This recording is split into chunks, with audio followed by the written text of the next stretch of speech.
을 받으라는 두 번째 저녁 시간입니다. 오늘 함께 말씀을 나누는 제목은 육신적 신자들의 주된 문제는 무엇일까요? 입니다.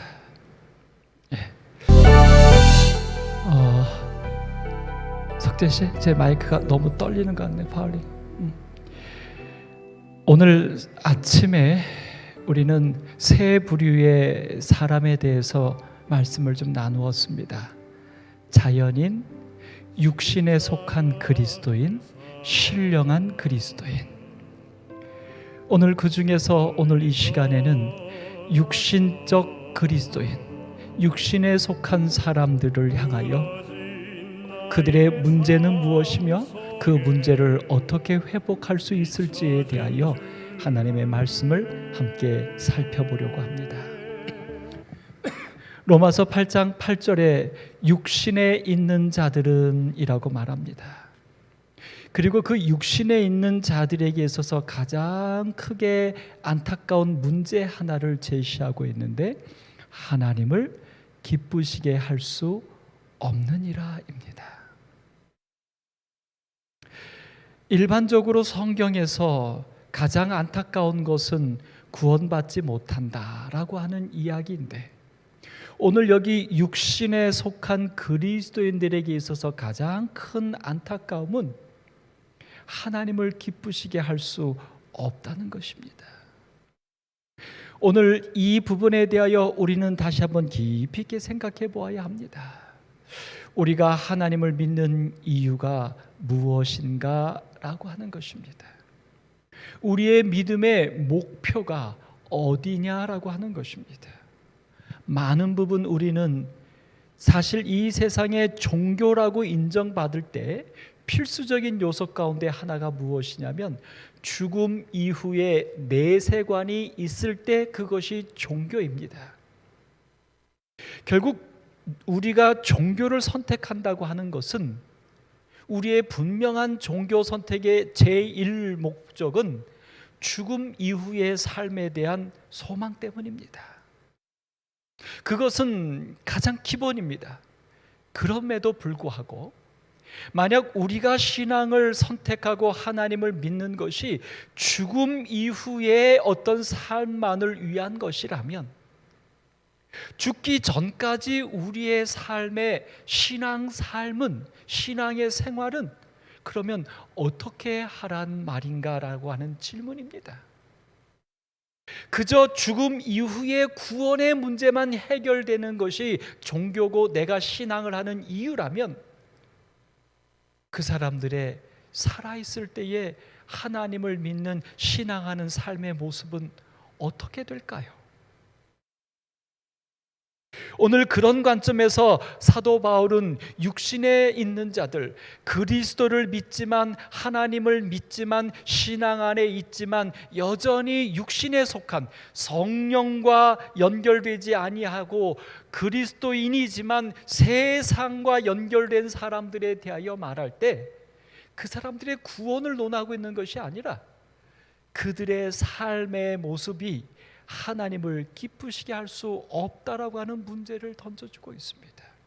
근데 여러분, 이 하나님을 기쁘시게 할 수 없다라고 하는 것은 단순히 하나님께 대한 불편함이 아니라 사실 하나님이 기뻐하시는 것은 무엇입니까? 하나님이 행복하신 것은 무엇입니까? 그것은 바로 하나님이 사랑하는 우리들이 행복하게 사는 것입니다. 결국 하나님을 기쁘시게 할 수 없다는 말은 다른 말로 말하면 육신에 속하여 신앙생활을 하는 사람들은 그 신앙생활하는 삶이 행복할 수 없다는 것입니다. 행복하기 어렵다는 것입니다. 그런 사람들의 종교생활은 신앙생활은 그야말로 인내해야 된다는 것입니다. 참아야 한다는 것입니다. 그러므로 그들의 신앙생활은 기쁨이, 아름다움이, 매력적임이 없다는 것이에요. 오늘 우리들의 삶을 되돌아보십시다. 성도 여러분, 하나님을 믿는 신앙으로 인하여 여러분 지금의 삶이 하나님을 기쁘시게 하는 삶입니까? 행복하십니까? 감사함이 넘치십니까? 만약 우리의 삶 속에 우리가 하나님께 하는 기도의 내용 중에 정말 어렵고 힘들고 고통스럽고 그래서 하나님의 특별한 축복과 은혜가 있어야만 하는 그런 기도가 우리의 기도 생활의 대부분이라면 어쩌면 우리는 육신에 있는 자들이 아닐까. 그러나 우리가 하나님께 하는 그 기도, 하나님과 만나는 우리의 기도가 감사하고 하나님께 찬양하고 내 삶에 일어나는 모든 것들로 인하여 기쁨의 기도가 될 때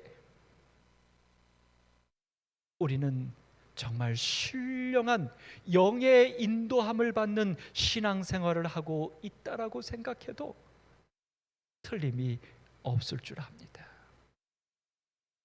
오늘 우리가 살아가는 하루 종일토록 내 삶에 일어나는 일들을 통하여 우리의 감정이 기쁘고 감사하고 행복한 것이 더 많습니까?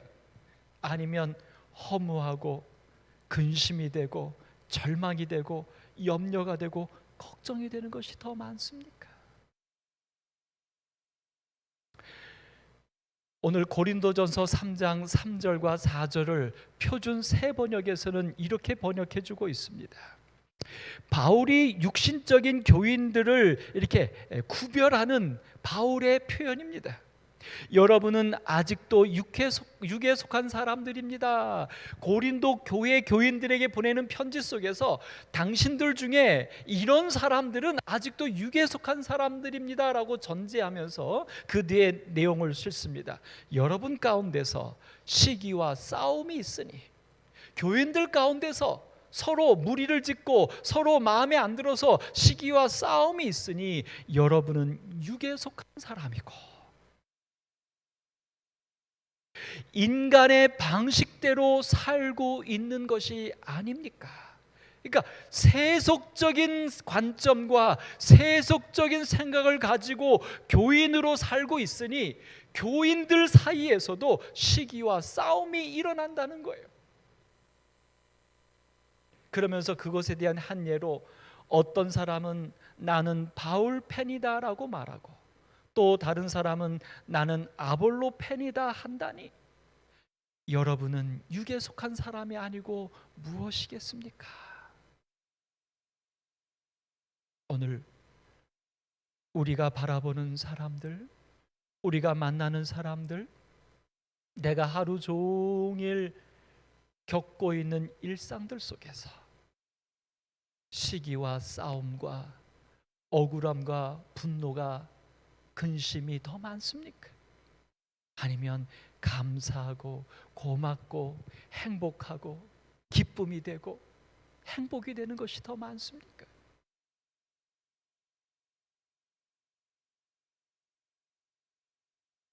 육에 속한 사람이란 무슨 뜻입니까?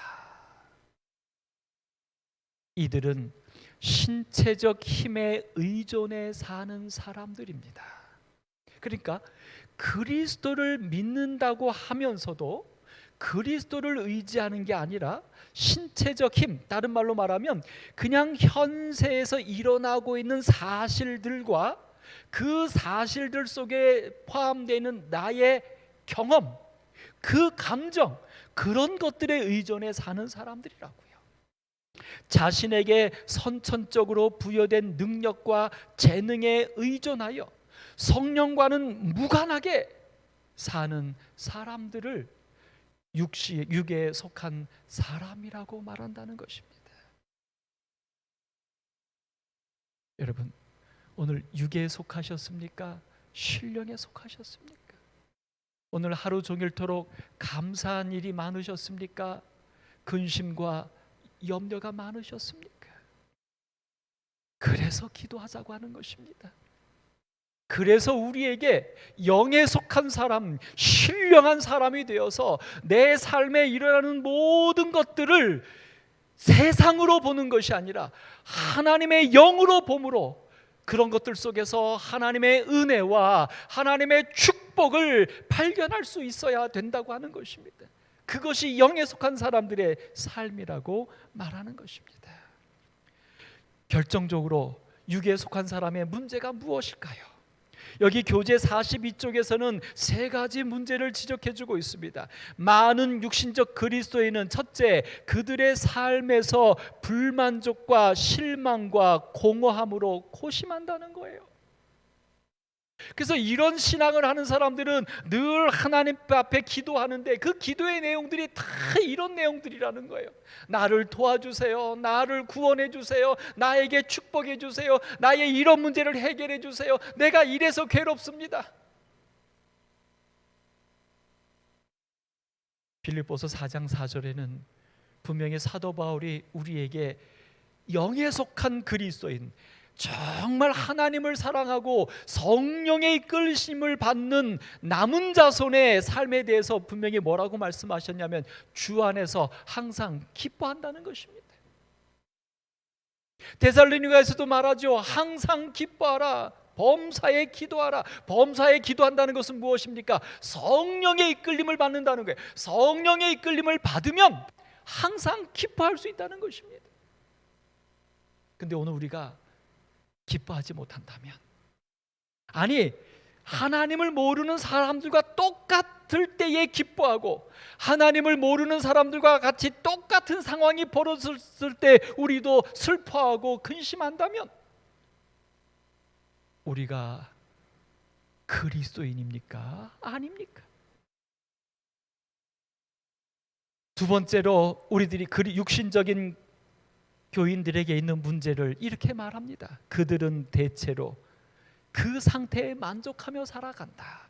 지금 그냥 내 모습에 만족하며 살아간다는 거예요. 어떻게 말하면서요?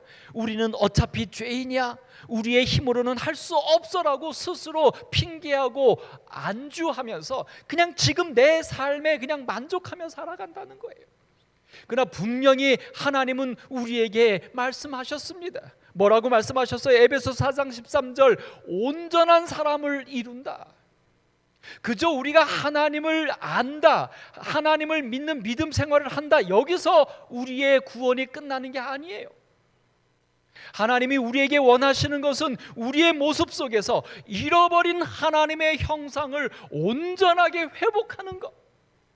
우리가 구원받는다라고 하는 이야기는 단순히 하늘나라에 가서 죽지 않게 된다는 그런 상태의 변화가 아니라 우리의 심령의 변화, 우리 존재 자체의 변화, 그것이 바로 온전한 사람, 하나님이 처음으로부터 만들어 주셨던 하나님의 모양과 형상대로 닮는 것, 우리의 생각과 감정마저도. 그게 구원이에요. 그게 온전한 사람이에요. 그렇게 온전한 사람을 이루기까지 우리가 어떻게 되는 것이냐면 그리스도의 장성한 분량이 충만한 때까지 계속 자라가는 것, 그게 이 세상에서 그리스도인으로 사는 행복이고 기쁨이에요. 근데 만약 우리들 속에 그런 기쁨이 없다면, 그런 변화가 없다면 우리는 성령의 충만함을 받으라 지속적으로 아니라는 것이죠. 멈춘 거예요. 끊긴 거예요. 마지막 세 번째로 육신에 속한 사람의 문제는 무엇이냐면 그들은 오히려 신명나는 삶을 산다는 것입니다. 그래서 이 밑에 표현을 그렇게 놨어요. 그들은 자기가 성경 진리를 알고 있음을 다행으로 여깁니다. 이들은 교회 활동에 아주 적극적입니다. 이들 중 어떤 이들은 지역교회나 교회 기관에서 주요 부서의 책임도 맡고 있습니다. 이들은 하나님의 사업에 크게 기여하기도 합니다. 그래서 아주 신나게 산다는 거예요. 다른 사람의 눈에 보기에는 정말 믿음 안에서 열심히 봉사하고 능력 있게 일한다는 거예요. 그런데 참 무섭고 두렵고 떨리는 이야기는 예수님이 재림하셨을 때 염소편에 있는 자들에게 향하여 내가 너희를 도무지 알지 못하니 불법을 행하는 자들아 내게서 떠나가라라고 말한다는 거죠.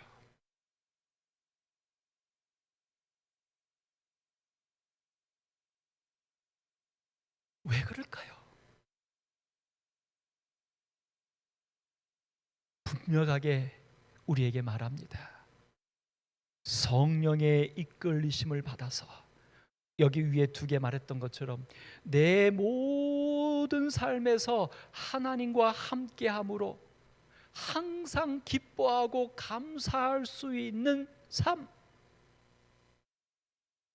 그리고 지금 이 상태에서 머무는 것이 아니라 끊임없이 예수 그리스도를 통하여 하나님을 바라봄으로 더 거룩해지고 더 의로워지고 더 하나님의 품성대로 담고 싶어서 늘 갈망하는 사람. 여러분, 그래서 한때 우리 재림교회의 완전론이 우리를 많이 흔들었는데요, 완전론의 핵심은 딱 하나면 됩니다. 살아서 구원받는 남은 자손의 이야기가 계시록에 기록되어 있습니다. 근데 그들이 하나같이, 아니 아까 말했던 예수님이 재림하실 때에 양의 편에 있는 창세로부터 예비된 영원한 나라를 상속받으라라고 축복받은 의인들, 그들을 향해 예수님이 말하죠. 너희들은 내가 헐벗었을 때, 내가 배고팠을 때, 내가 감옥에 갇혔을 때 너희들은 나를 돌아보았다. 너희들은 복받을 자들이다. 그럴 때 이 양의 편에 있는 사람들이 그 예수님에게 뭐라고 말한다고요? 내가 언제 주님께 그렇게 했습니까? 끝이에요. 다시 말해서 예수님 재림하실 때에 흠없이 남은 자손으로 살아서 구원받는 사람들은 분명히 예수님께서 보실 때에 완전하다라고 인정해 주시지만, 그러나 문제는 그들 자체는 결단코 자기 자신이 완전하다는 의식이 없다는 거예요. 그렇게 주장도 안 나눈다는 거예요. 그들은 늘 어떻다라고 생각하는 거예요. 나는 부족하다, 나는 죄인이다, 나는 예수님을 너무나 닮고 싶은데 나는 그럴 수가 없어서 안타깝다. 그것은 무엇을 얘기합니까? 오늘 우리 이 교재에서 얘기하는 성령을 갈급하는 심령이에요. 하나님을 닮는 것을 갈급하는 심령이에요. 지금 이 상태에서 이 정도면 됐지라고 하는 교만과 오만의 자리에 멈추는 것이 아니라 늘 부족한 것이죠. 왜냐하면 예수님을 더 알아가면 알아갈수록, 하나님의 사랑을 더 느끼면 느낄수록 그분의 은혜 아래 나의 부족과 나의 죄가 더 드러나니까. 오늘 여기 불법을 행하는 자들아 내게서 떠나가라. 그렇다면 여러분, 우리는 생각해 보아야 됩니다. 왜 그리스도인이 되었고, 오늘 여기 세 번째 나오는 것처럼 하나님의 말씀 안에서 교회 신앙생활 안에서 그렇게 열정적으로 열심히 하는데도 불구하고 예수님이 모른다고 할까? 그것에 대해서 우리 교재에서는 정말 두 가지로 얘기해 주는데, 저는 이 교재를 쓰신 목사님이 아마 우리 재림교회 모태신앙을 하신 분이라고 거의 확신합니다.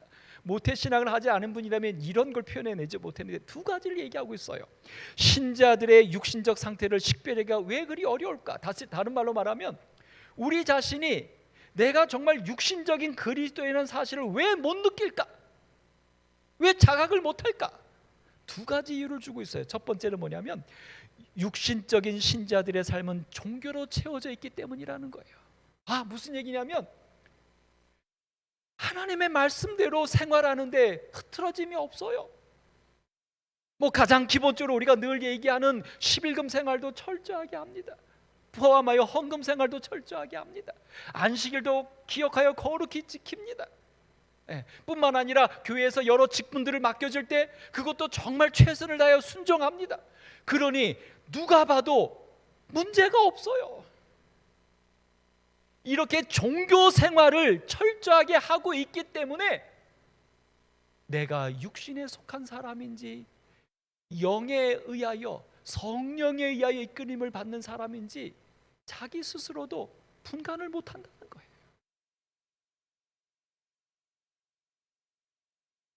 제가 이 말씀을 대하면서 깊이 있게 고민해 보았습니다. 제가 지금 말씀을 준비하여 설교하고 있는데 정말 내가 이것이 영에 속해서 이러는 건지, 아니면 육에 속하여 이렇게 하고 있는 건지. 이 교재 가운데 보면 목사님들에 대한 한 목사님의 얘기가 그렇게 기록돼 있어요. 우리 목사님들 중에서 정말 목회 일에 열심히 하고 교회 성장을 위해서 열심히 하고 설교에서 몸 바쳐서 하지만 정말로 그 모든 행위들이 목사로서 준비되어서 갖추어져서 능숙하게 훌륭하게 해내는 것인지, 아니면 정말 진정으로 성령의 충만하심에 이끌리심을 받는 건지 깊이 있게 되돌아봐야 한다.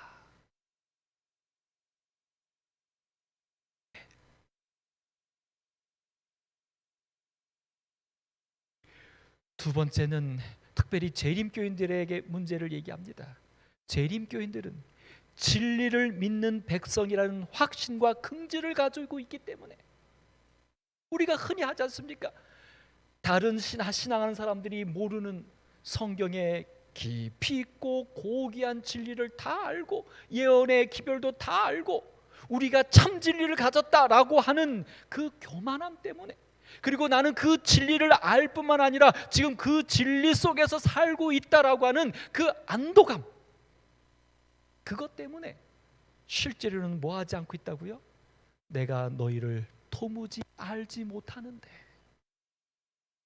내가 성령을 통하여 정말 하나님과 연결되어 있지 않은데 우리는 아무런 문제가 없는 것처럼 착각하며 살고 있다는 것입니다.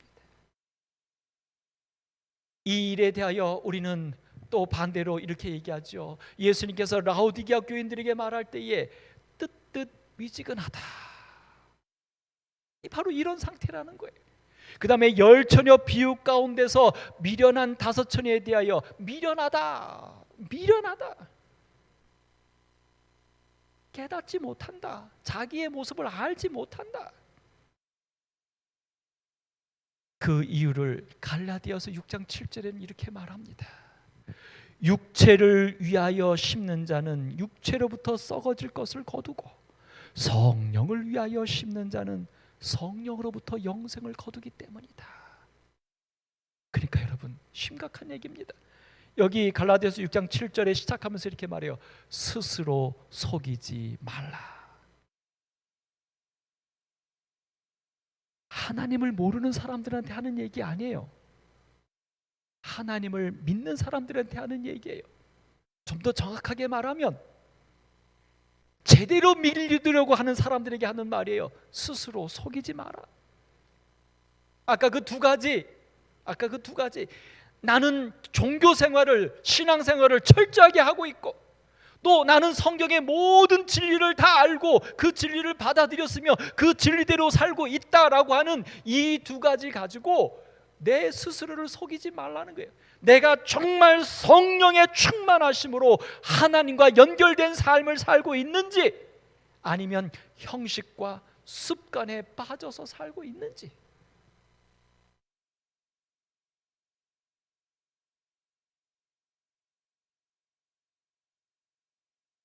육신적 사람들도 예수님을 따르기 좋아하고 예수께 인정받기 원합니다. 단지 문제는 그들이 자신의 삶을 전적으로 예수께 드리지 않았다는 것입니다.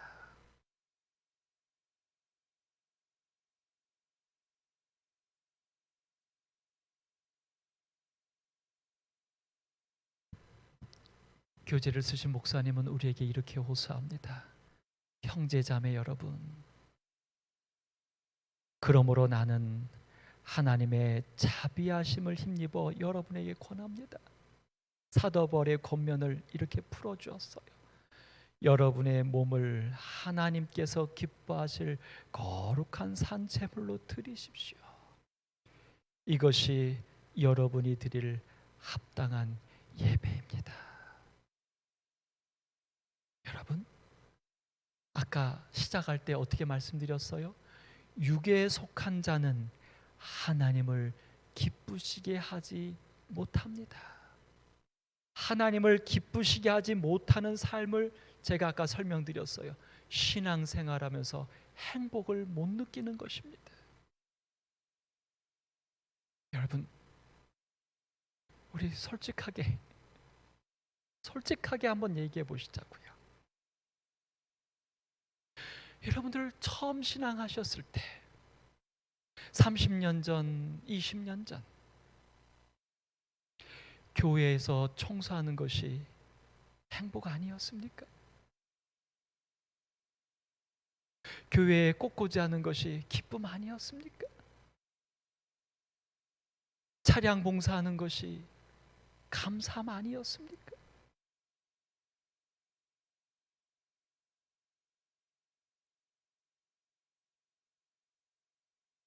방문하는 것이 특권 아니었습니까? 목사님의 방문을 받는 것이 굉장히 큰 위로 아니었습니까? 근데 지금은요,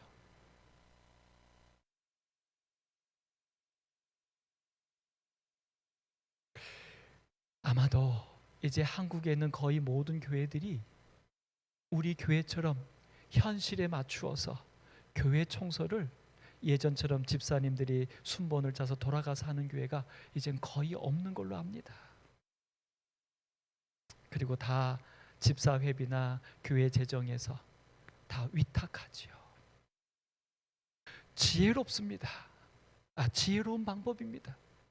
그러나 왜 그렇게 됐는지에 대해서는 우리가 한번 생각해 봐야 된다는 거예요.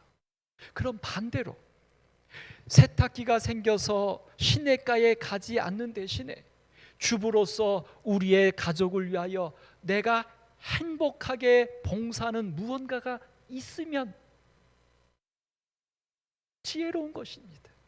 그럼 반대로 여러분과 제가 예전에 교회 생활하면서 행복했던, 봉사하면서 기뻤던 것들이 이제 시대가 달라져서 그것이 이제 그것보다 더 효율적인 방법이 생겼다면, 그러면 그것을 대체할 만한 내가 하나님을 위하여 봉사할 때 얻는 기쁨, 내가 신앙생활을 하면서 얻는 그 행복, 그게 다른 게 무언가 있어야 될 거 아니에요.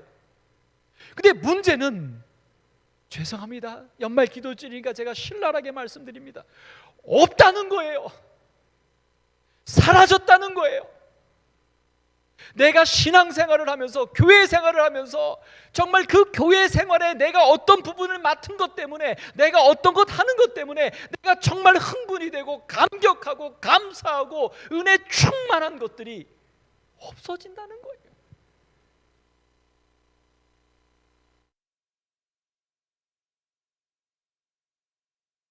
하나님께서 기뻐하실 거룩한 산채물로 드려라. 똑같은 말이에요. 이 말은 단순히 나 자신을 하나님께 희생제물로 다 바쳐라, 이런 얘기가 아니에요. 아시잖아요. 하나님은 우리의 봉사가 필요 없으신 분이에요. 하나님은 우리의 재물이 필요 없으신 분이에요. 하나님은 우리의 힘이 필요 없으신 분이에요. 어떻게 말하면 하나님은 우리의 찬양도 필요 없어요. 그러나 오늘 우리가 그렇게 기뻐하는 산재물, 우리가 하나님께 드리는, 성령에 이끌려서 하는, 하나님의 뜻대로 하는 우리의 행위들이 하나님께 그것이 기쁨으로 바쳐진다고 하는 것은 하나님이 기쁜 게 아니라 그런 우리가 행복한 거예요.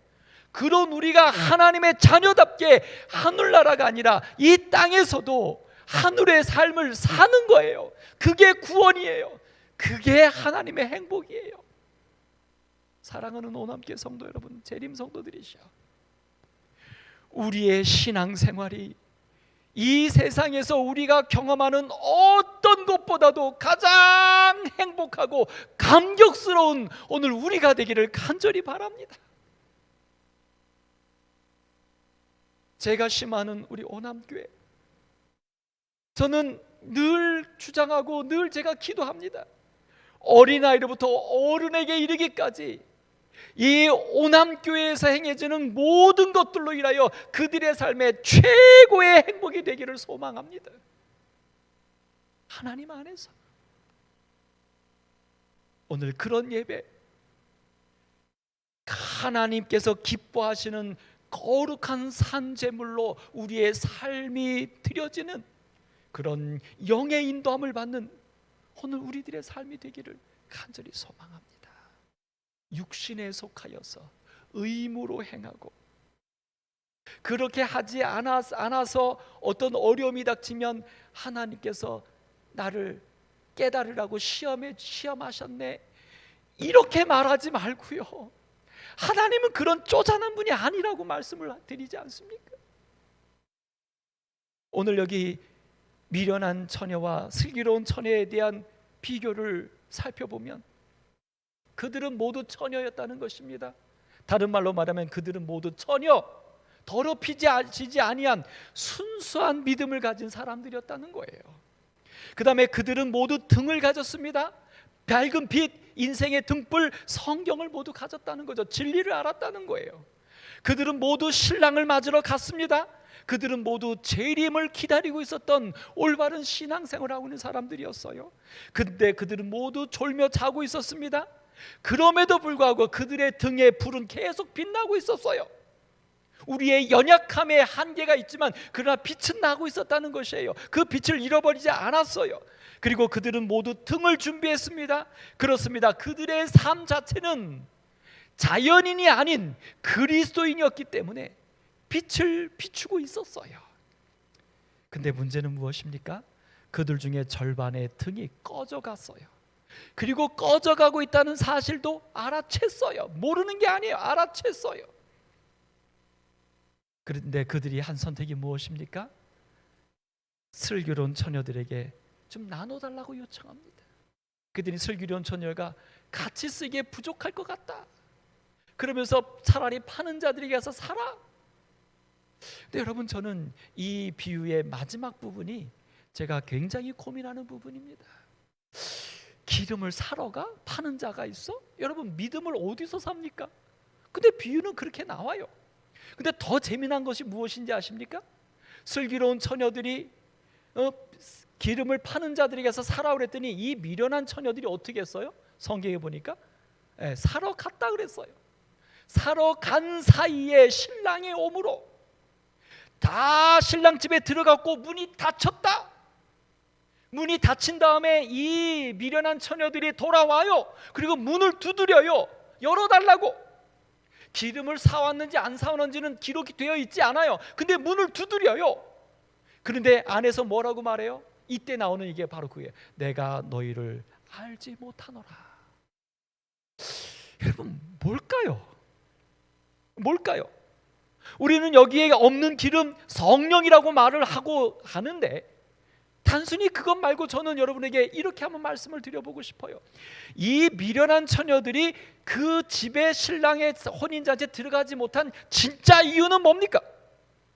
이 내용상으로 보면 진짜 이유는 뭡니까? 기름이 없어서입니까?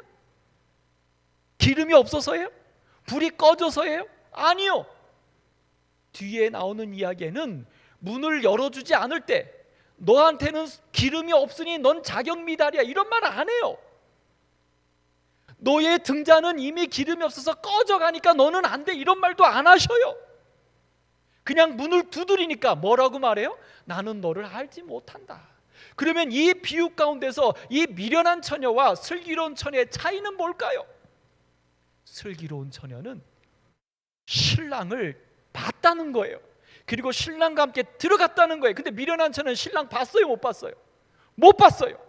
신랑이로다 맞으라니까 졸며 일어났는데 자기들 등불이 꺼져가는 거 보니까 어떻게 이거 꺼지면 안 될 것 같아 갖고 그 기름을 사러 어떻게 해요? 달라니까 안 주니까 기름을 사러 갔어요. 신랑을 못 본 거죠. 기름을 사러 갔다가 다시 오는 동안에 신랑은 들어갔고 문이 닫혔어요. 신랑을 못 봤어요. 신랑을 못 봤어요. 등불이 꺼져가는 것도 문제시하지 않았고 기름이 없는 것도 문제시하지 않았어요. 이게 뭘까요? 이게 뭘까요? 여러분, 정말 우리에게 필요한 것은 뭐냐면 예수님을 아는 것입니다. 예수님을 만나는 것입니다. 오직 예수입니다. 막말로 기름도 아니고 불도 아니에요. 예수예요. 여기 미련한 5 처녀가 만약 그런 상황이 됐다면, 여러분과 제가 그런 상황이라면 여러분은 어떻게 하시겠습니까? 기차가 막 떠나려고 해요. 근데 내 표가 지금 없어요. 그럼 여러분, 기차가 막 떠나려고 할 때 기차표 사러 갔다 오는 시간이 있어요. 기차표 사러 갔다 올 때 적어도 10분 걸린다고 합시다. 근데 기차는 5분에 출발해요. 그럼 여러분, 기차표 사러 갔다 오겠습니까? 어떻게 하겠어요? 정말 그 기차를 타야 된다면 어떻게 하겠어요? 그냥 불법으로라도 밀고 타지요. 도저히 갔다가 와도 안 되는데 왜 갑니까? 내 목적은 티켓을 사는 게 아니라 기차를 타는 게 목적이라면, 오늘 여기 미련한 처녀는 무엇이 목적이었을까? 그들의 등불? 그들의 기름? 사랑하는 성도 여러분, 오늘 여기 교재 50쪽에는 그래서 이렇게 말합니다. 예수의 선언은 우리와 예수님과의 개인적인 관계가 성령의 사역과 연관되어 있음을 보여줍니다. 아무라도 성령님께 이끌림 받기를 거절하면 예수님의 인정을 받지 못합니다. 사실상 우리는 성령을 통하지 않고서는, 성령의 충만함을 받아라 라고 자꾸 말하는 거, 예수님께서 내가 떠나가는 것이 너에게 유익이다 라고 말씀하시는 거, 예수님께서 예루살렘을 떠나지 말고 약속하신 것을 기다리라고 분부하셨던 이 모든 이유가 무엇이냐면, 왜 성령의 충만함이 우리에게 필요하냐면 그 마지막이에요. 그리스도와 개인적인 관계를 맺기 위하여입니다. 그게 그리스도인이에요. 그리스도를 아는 사람이 그리스도인이 아니라 그리스도와 개인적인 관계가 맺어진 사람이 여기에 속한 사람, 그리스도인이에요. 그 그리스도와 연결이 되려면, 밀접한 관계가 되려면 무엇이 없이는 불가능한 거냐면 성령의 감동하시 없으면 안 되는 거예요. 왜냐하면 오늘 새벽에 공부했죠. 자연인은 우리가 가만히 있으면 우리는 악에 속해 있으니까요. 하나님과 예수님과 같아질 수가 없는 게 그게 우리의 신분이에요. 죄 아래에 팔렸으니까. 제가 이번 토요일에 경험이 하나 있습니다. 토요일 오후에 갑자기 눈이 왔어요. 근데 이 뒷집 공장은 꼭 새벽 12시, 1시 사이에 큰 트럭이 왔다 갑니다, 매일. 근데 이 고개가 있으니까 이 사장님들이 눈이 오면 꼭 오후에 와서 눈을 치우세요. 근데 제가 저번 주에 이 교회 비웠을 때 이 주차 문제에서 좀 사건이 있었다는 걸 제가 들었잖아요. 안식일 오후 한 5시쯤 제가 눈을 치러 나갔어요. 그래서 조금 치우고 있는데 아니나 다를까 이 위에 사장님이 막 치우면서 서로 멀리서 봤어요. 그래서 제가 인사했어요. 아이 사장님, 또 그때가 왔습니다. 서로 웃었어요. 왜냐하면 작년에 서로 눈을 치울 때 좀 그렇게 했거든요. 그때가 또 왔네요. 그랬더니 예 목사님 하면서 서로 치웠습니다. 그래서 같이 치우는 거죠. 치우다가 그만 제가 미끄러졌어요. 중간에서 미끄러졌는데, 미끄러지면서 왼손을 짚었는데 여기가 붓기 시작하는 거예요. 지금도 아직 손이 힘듭니다. 그런데 저희 집사람은 제가 아파하니까요. 제가 아파하면 집사람은 어떻게 병원 가자, 사진 찍자 난리가 나거든요. 근데 제가 딱 보니까 시큰거리진 않아요. 뼈가 상한 것 같지 않아. 그냥 근육이나 인대가 좀 놀란 것 같아요. 이런 거는 남자들은 어떻게 합니까? 그냥 참지요. 그래서 제가 이제 아프다고 하면 난리칠 것 같아요. 제가 아프다고 안 하고 그냥 집에 있는 파스 붙이고 얼음 찜질하고 이러고 있었어요. 근데요, 이제 토요일 날 그랬으니까 토, 일, 월, 화 4일 됐잖아요. 많이 좋아졌어요. 많이 좋아졌어요. 그런데 우리의 영혼은 시간이 가면 좋아지지 않는다는 거죠. 왜? 우리는 죄 아래 태어났기 때문에. 시간이 가면, 가만 놔두면 우리는 사망의 몸이 된다는 거예요. 그러니까 우리가 어떻게 돼요? 예수와 밀접한 관계를 맺으려면, 하나님의 자녀가 되려면 갈급해야 돼요. 간구해야 돼요. 얻을 때까지, 주실 때까지 찾아야 돼요. 두드려야 돼요. 그렇지 않으면 이루어지지 않아요. 근데 우리 성도들이, 그리스도인들이 성령을 구하지 않는다는 거예요. 예수님과 밀접한 관계가 되도록 성령이 내 마음을 부드럽게 해주시도록 기도하지 않고 있다는 거예요. 그것을 무시하고 있다는 거예요. 사랑하는 성도 여러분, 우리 그리스도와 개인적인 밀접한 관계를 맺을 수 있도록 성령을 갈급해야 하는 오늘 여러분과 제가 되기를 간절히 바랍니다. 내 생활에서 신앙적인 생활이 있다고 하여 이 정도면 됐어라고 말씀하지 마시고, 내 속에서 온전하게 그리스도의 품성이, 하나님의 모습이 나올 때까지. 그래서 내가 이 땅에서 살지만 히브리서 11장에 나왔던 그 영에 속한 사람들의 이야기처럼 그들은 잠시 죄악의 땅에서 낙을 누리는 것보다 하나님의 백성들과 함께 하늘에서의 그 기쁨을 더 좋아했고, 근데 여러분, 그 하늘에서의 기쁨만 좋아한 게 아니라 모세는 40년 동안 광야에서 그 긴 여정을 살면서도 모세는 하나님과 함께 동행했습니다. 그게 하나님을 기쁘시게 하는 삶입니다. 성령 충만한 삶입니다. 우리가 육신에 속한 사람으로 살아갈 때 우리는 그런 삶을 살지 못하는 것입니다. 그것은 하나님께 아픔을 드리는 것입니다. 하나님의 용서와 구원을 받은, 진리를 찾은 하나님의 백성으로서 하나님께 풀유하는 것입니다. 오늘 교제에서는 현재 우리에게 닥친 위급한 상황에 대해서 이야기합니다.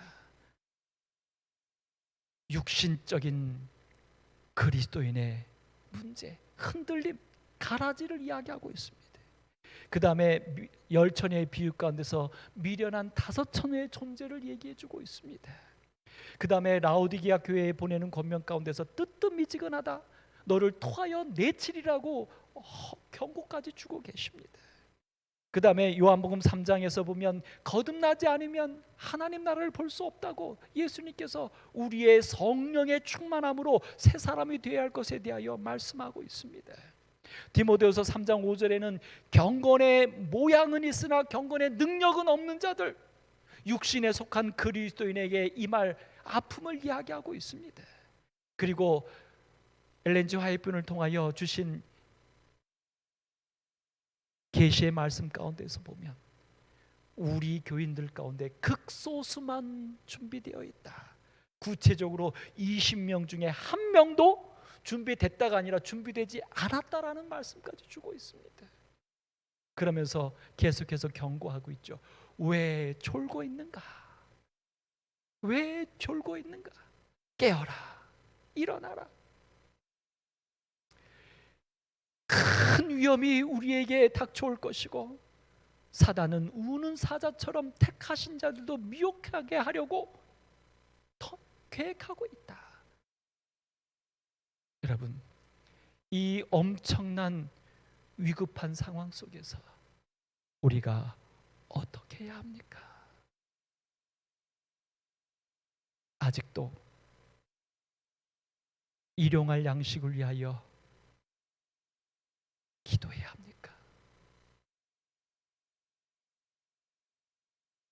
아직도 잠시 있다가 없어질 이 세상의 어떠한 것 때문에 우리가 근심하고 괴로워야 합니까?